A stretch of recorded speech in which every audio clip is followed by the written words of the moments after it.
The world just crossed a threshold most people weren't ready for. And what is unfolding right now in the Persian Gulf, in the skies over Tehran, and in the back channels of global diplomacy is not a crisis you can afford to scroll past. This is the moment the entire architecture of the post-Cold War order, the fiction of controlled conflict, the polite lies of diplomatic negotiation, and the unspoken rules that kept the oil flowing and the lights on across 3 continents, all of it is cracking open simultaneously. Pay attention, because what happens in the next few weeks will reshape the price of everything you buy, the alliances your country depends on, and the balance of military power in a region that sits on the jugular vein of the global economy. We are 4 weeks into a war that began on February 28, 2026, with a surprise US-Israeli strike that killed Iran's supreme leader Ali Khamenei. And we have already crossed more red lines than most war analysts thought possible in a single month. And now, right now, today, Iran is threatening to plunge the entire Gulf into darkness, mine the Strait of Hormuz, and blow up desalination plants that millions of people depend on for drinking water, while Israel just struck another hidden facility beneath the streets of Tehran that the world didn't even know existed. Now let's talk about what is actually happening here, because the mainstream coverage is giving you fragments when you need the full picture. The geopolitical architecture, the energy realities, the nuclear chess game, the back-channel diplomacy, and the profound moral reckoning that this war is forcing upon the entire planet. Let's go deep. Let's be honest. Let's follow the logic all the way to the end. This war began on February 28, 2026, when the United States and Israel launched surprise airstrikes on multiple sites and cities across Iran, killing Supreme Leader Ali Khamenei and several other senior Iranian officials. Think about the weight of that sentence for a moment. For decades, Khamenei was treated as an untouchable figure, the ideological spine of the Islamic Republic, the man around whom the entire system of velayat-e-faqih, the guardianship of the jurist, was constructed, gone, killed in a surprise attack. And the world has been spinning differently ever since that moment. But here is what the television anchors are not telling you clearly enough. This war did not begin on February 28th in any meaningful causal sense. After the Middle Eastern crisis began in 2023, Iran and Israel exchanged missile strikes in 2024, and Israel and the US launched airstrikes against Iran in the 12-day war in June 2025. We are watching the third major escalation in less than 3 years, and each round has been more destructive, more consequential, and more threatening to the global order than the last. This is not a crisis. This is a transformation, now the nuclear dimension, because that is what sits at the absolute center of this entire confrontation, and everything else, the oil prices, the Gulf threats, the Lebanese front, the Hezbollah rockets, everything else orbits around it. Israeli Air Force jets on March 3, 2026, destroyed a secret underground site on the outskirts of Tehran where Iran had transferred much of its nuclear program after the war with Israel in June 2025. Read that slowly. After the June 2025 war, which Washington and Jerusalem both publicly declared had eliminated Iran's nuclear weapons program, Iran simply moved the program underground and kept going. This is the central intelligence failure, or perhaps the central intelligence success, depending on your perspective, because Israel says it was watching the whole time. IDF intelligence followed nuclear scientists who tried to travel to the site stealthily. By following these scientists, the military learned how these activities could help Tehran rehabilitate aspects of its weapons development program for a nuclear bomb. They tracked the scientists. They watched them move equipment. They waited, and then they struck. The facility, designated Minzadeh, was located on the northeast outskirts of Tehran.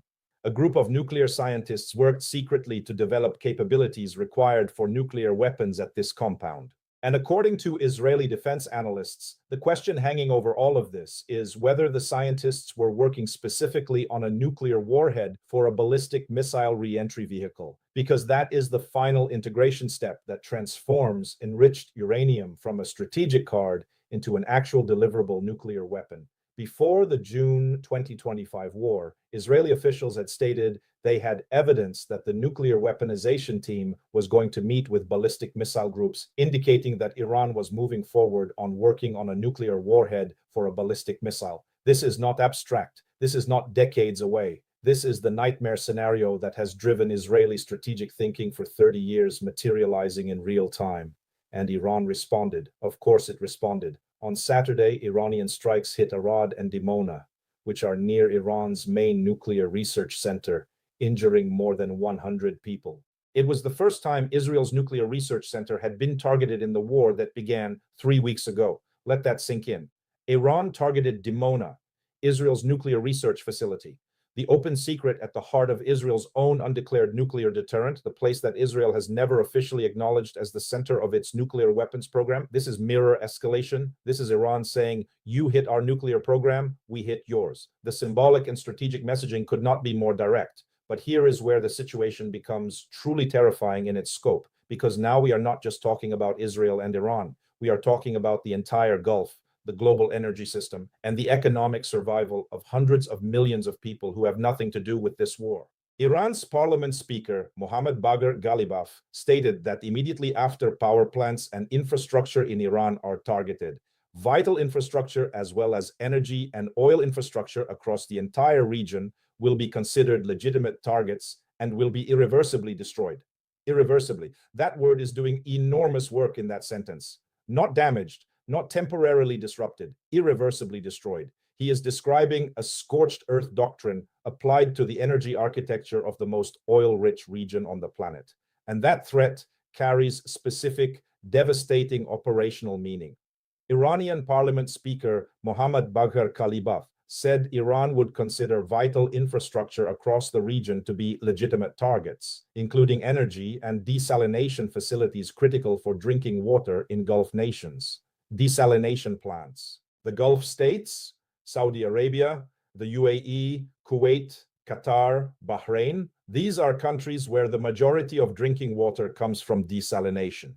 You cannot survive in the Arabian desert without desalination. Iran is threatening to take out the systems that keep millions of human beings alive. This is not military posturing in the traditional sense. This is a civilizational threat. And then there is the Strait of Hormuz. Iran's Defense Council said non-belligerent countries could only transit through the Strait of Hormuz through coordination with Iran, and warned that any attack on Iran's coasts or islands would trigger mine-laying across Gulf sea lanes that could effectively block maritime traffic beyond the narrow strait. Think about what that means for the global economy.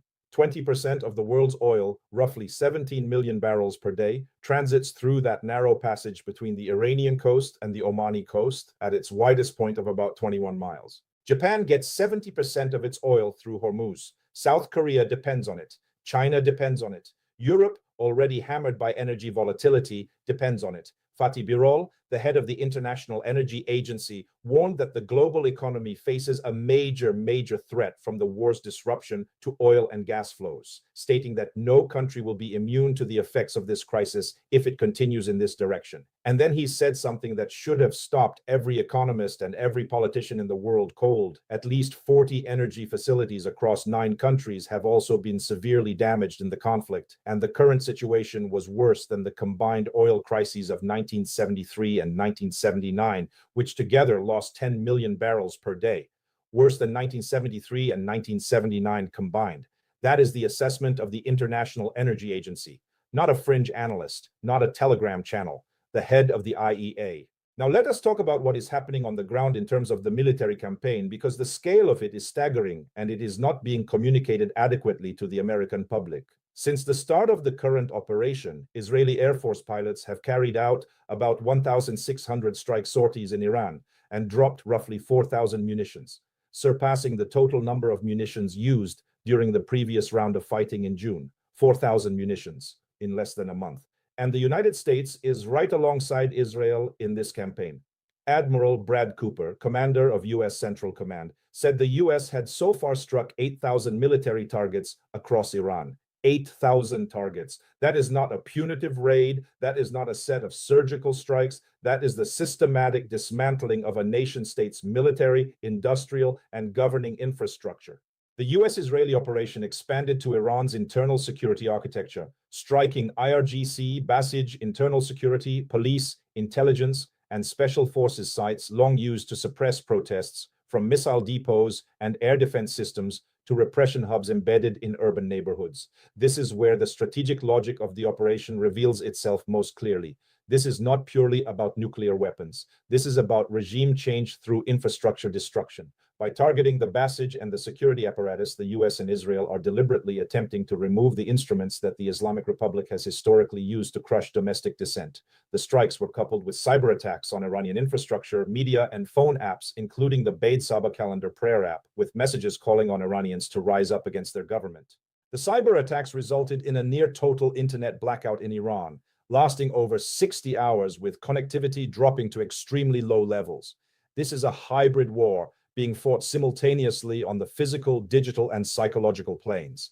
Now, the diplomatic dimension, because war always has a diplomatic shadow running alongside the bombs. Trump, on Monday, said the United States is negotiating with Iran to end the war, though Iran denied this. Trump said the US will postpone any strikes on Iranian energy infrastructure for 5 days. And immediately after that announcement, Iranian state television declared that the American leader had backed down following Iran's firm warning. Two completely different narratives. Washington says negotiations. Tehran says capitulation. Both sides are playing to their domestic audiences, and both sides are lying about what is actually happening.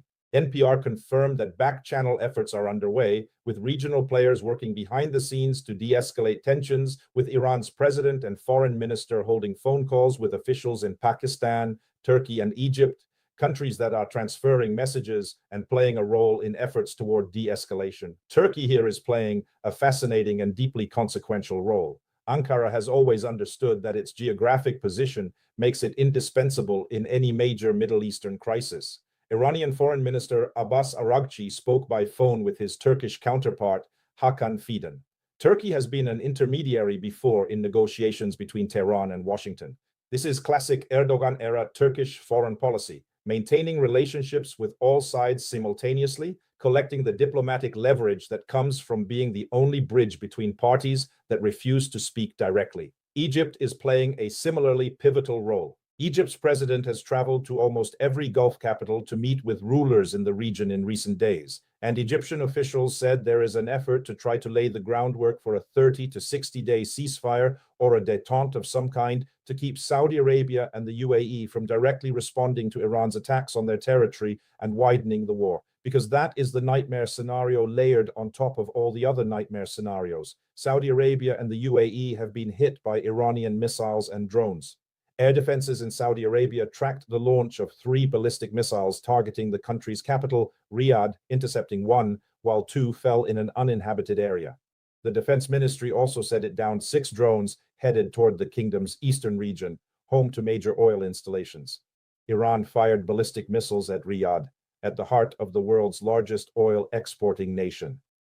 At the capital city of the country that essentially functions as the central bank of global oil markets. If Saudi Arabia formally enters this war as a belligerent, if Riyadh makes the political decision that it has absorbed enough and must respond, then we are no longer talking about a US-Israel-Iran conflict. We are talking about a regional war that engulfs the entire Gulf Cooperation Council, and the economic consequences of that scenario are simply incalculable. And let us not forget Lebanon, because the Northern Front has not gone quiet while all of this is happening in Iran and the Gulf. Israel has targeted the Iran-linked Hezbollah militant group in Lebanon, while the group has fired hundreds of rockets into Israel. In recent days, Israel has hit many apartment buildings in Beirut and bombed bridges over the Litani River in Lebanon's south. Lebanese President Joseph Aoun called the targeting of bridges a prelude to a ground invasion of Lebanon, while simultaneously conducting an air campaign against Iran of historic scale, while managing Gulf state relations, while conducting back-channel diplomatic negotiations. This is the most complex, multi-front military and diplomatic operation the United States has been involved in since World War II, and it is happening right now in real time, affecting the price of everything from gasoline to airline tickets. Jet fuel prices and airfares are rising as US airlines say travelers are still booking flights, but the economic stress is building. And this is just the beginning of the economic transmission mechanism from this war to the American household. When fuel prices rise, everything rises. Food transport, manufacturing inputs, heating costs, consumer goods. The inflation that the Federal Reserve spent 3 years trying to tame could be reignited by the events unfolding in the Persian Gulf right now, not through any domestic policy failure, but through the simple, brutal mathematics of a war disrupting the arteries of global energy supply.